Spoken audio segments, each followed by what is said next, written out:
네, 5월 3일 화요일 가정예배 하나님 앞에 올려드리겠습니다. 다 함께 사도신경으로 우리의 신앙을 고백하겠습니다.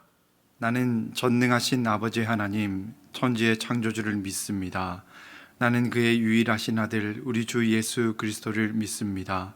그는 성령으로 잉태되어 동정녀 마리아에게서 나시고 본디오 빌라도에게 고난을 받아 십자가에 못 박혀 죽으시고 장사된 지 사흘 만에 죽은 자 가운데서 다시 살아나셨으며 하늘에 오르시어 전능하신 아버지 하나님 우편에 앉아 계시다가 거기로부터 살아있는 자와 죽은 자를 심판하러 오십니다. 나는 성령을 믿으며 거룩한 공교회와 성도의 교제와 죄를 용서받는 것과 몸의 부활과 영생을 믿습니다. 아멘. 오늘 우리가 함께 고백할 찬양은 믿음의 가정입니다.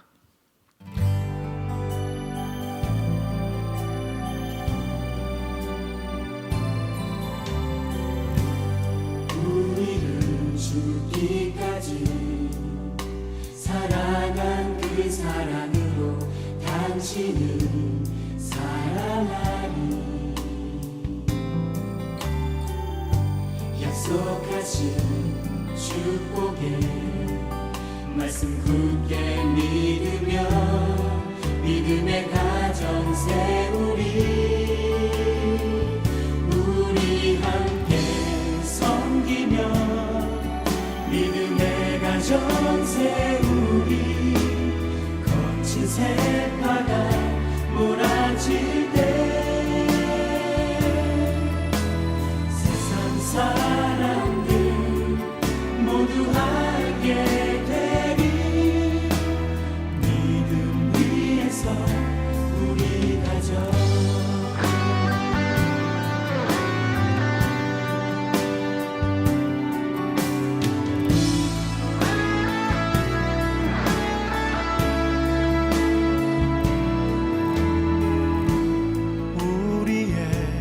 가정은 생명으로 충만하리 은혜와 사랑으로 우리의 사랑은 희생하며 섬기는 것 주님 보이신 대로 우리 함께 섬기며 주님 모습 닮아가리 주님께까지 자라가리 생명의 빛을 세상에 전하리 믿음 위에서 우리 가정 우리 함께 섬기며 믿음의 가정 세우리 거친 세파도 두렵지 않네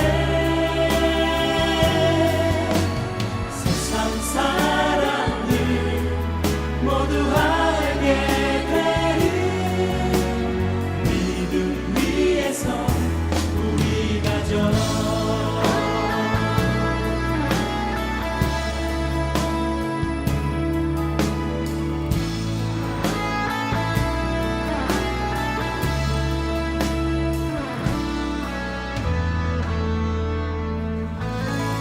하나님께서 오늘 우리에게 주시는 말씀은 룻기 2장 2절 말씀입니다.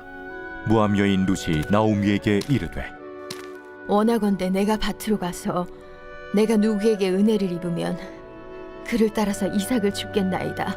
하니 나오미가 그에게 이르되 내 딸아 갈치오다. 여러분, 한국 사회의 급격한 핵가족화 현상에도 불구하고 시어머니와 며느리 사이, 즉 고부 간의 갈등은 여전히 가정 불화의 중요한 원인 중 하나입니다. 물론 최근에는 장모와 사위, 즉 장서 갈등이 고부 갈등을 앞질렀다라고 하는 그런 이야기가 있습니다. 그러나 그럼에도 불구하고 고부 갈등 역시 여전히 가정에 참 중요한 문제가 되고 있는 것 같습니다. 더 나아가서 이제는 대한민국이 다문화 사회로 접어들었기 때문에 한국에서 고부 간의 갈등도 국제화되고 있는 추세라고 합니다. 대표적으로 한국 농촌 남자에게 시집 온 동남아 신부들이 여러 가지 학대와 또 어려움을 겪는다라고 하는 이야기를 우리가 쉽게 접할 수 있습니다. 이런 다문화 가정에서 발생하는 부부 사이의 문제 혹은 고부 사이의 갈등이 때로는 민족적인 그런 갈등으로 국제적인 문제로 비화가 되기도 한다고 합니다. 여러분, 구약 성경의 룻기는 다문화 가정에서 피어난 한편의 아름다운 고부간의 사랑 이야기를 우리에게 들려주고 있습니다. 아시는 것처럼 시어머니 나오미와 며느리였던 룻의 이야기입니다. 이들은 민족도 달랐고 혈통도 달랐습니다. 시어머니가 재산이 있는 그런 상황도 아니었고 서로의 생계를 책임질 수 있는 그런 형편도 아니었습니다. 그럼에도 불구하고 룻은 시어머니 나오미를 복양하기 위해서 최선을 다했습니다. 룻은 시어머니 나오미에게 이삭을 줍기 위해 밭에 나가는 것을 허락해 달라고 요청했습니다. 시어머니를 복양하기 위해서 뜨거운 햇살 아래에서 하루 종일 쉬지 않고 일을 합니다. 여러분, 이것이 얼마나 어려운 일이었겠습니까? 이방인으로서 남의 밭에서 이삭을 주우러 간다고 하는 것 결코 쉽지 않은 용기가 필요한 결단이었을 겁니다. 멸시와 천대를 감수하겠다라고 하는 그런 각오가 있었을 겁니다.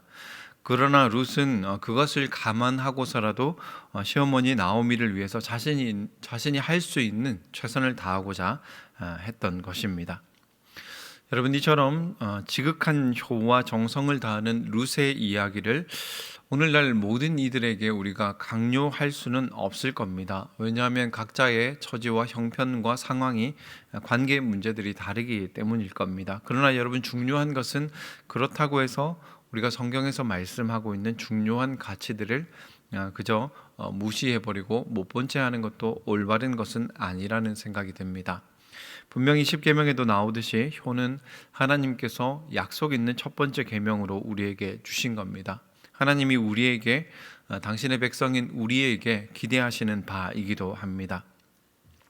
그러나 여러분, 또 한 가지 중요한 사실은 나오미와 룻의 관계가 그저 한쪽에서만 일방적인 희생과 헌신의 관계는 아니었을 거라고 하는 겁니다.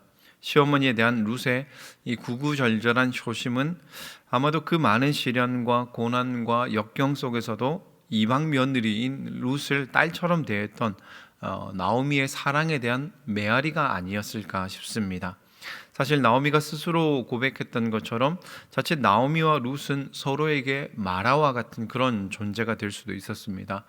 혹은 함께 마라와 같은 쓰디쓴 인생을 살아갈 수도 있었을 겁니다. 그러나 나오미와 룻은 언어와 풍습과 문화의 장벽을 넘어서 서로를 끌어안는 인생의 동반자, 사랑의 동반자가 되었습니다. 사랑하는 남편과 두 아들을 잃은 나오미의 깊은 상실감을 헤아리고 끝까지 효부로 남고자 했던 며느리 룻, 그리고 마치 거울을 보는 것처럼, 거울을 통해서 자기 자신을 보는 것처럼 남편도 잃고 의지할 것 하나 없는 인생이 되어버린 그 며느리가 자신처럼 기구한 운명이 되지 않았으면 하며 늘 걱정하고 염려하고 사랑했던 시어머니 나오미, 서로에 대한 이 마음과 감정이 이들을 하나 될 수 있도록, 또 그리고 그 역경과 어려움을 이겨낼 수 있도록, 극복할 수 있도록 하는 힘이 아니었겠나라는 생각을 해보게 됩니다. 어쩌면 마라와 같은 인생의 바다 한가운데서도 이들은 서로를 의지하며 함께 믿음의 항로를 개척해 나갔습니다. 결코 쉽지 않은 일이겠습니다. 혹은 내 힘과 내 의지만 가지고 되는 일은 아닐 수도 있겠습니다. 그러나 여러분, 이 모습 속에서 우리가 본받고 또 배워야 될 일들이 있다면, 하나님이 오늘 우리에게 말씀하시는 것이 있다고 한다면 우리가 포기하지 않고 기도하며 작은 노력이라도 다시 한번 시작해 볼 수 있어야 되지 않을까 싶습니다. 특별히 가정의 달입니다. 우리 모든 성도님들의 가정에 하나님의 평안이 함께 하시기를 원합니다. 그리고 깨어진 관계들 혹은 내 힘과 의지만으로는 해결되지 않는 그 관계의 문제들 가운데 하나님의 은혜와 긍휼과 자비가 임하셔서 우리의 상처받은 마음들도 위로해 주시고 치료해 주시고 또 더 나은 관계로 함께 나아갈 수 있는 그런 시간들이 될 수 있기를 주님의 이름으로 축원드립니다. 나눔 질문에 대해서 말씀드리겠습니다. 오늘 이 나오미와 룻의 관계를 통해서 우리 각자에게 하나님 주시는 음성은 무엇인지 한번 스스로 묵상해 보시고 또 함께 나눠 보셨으면 좋겠습니다. 감사합니다.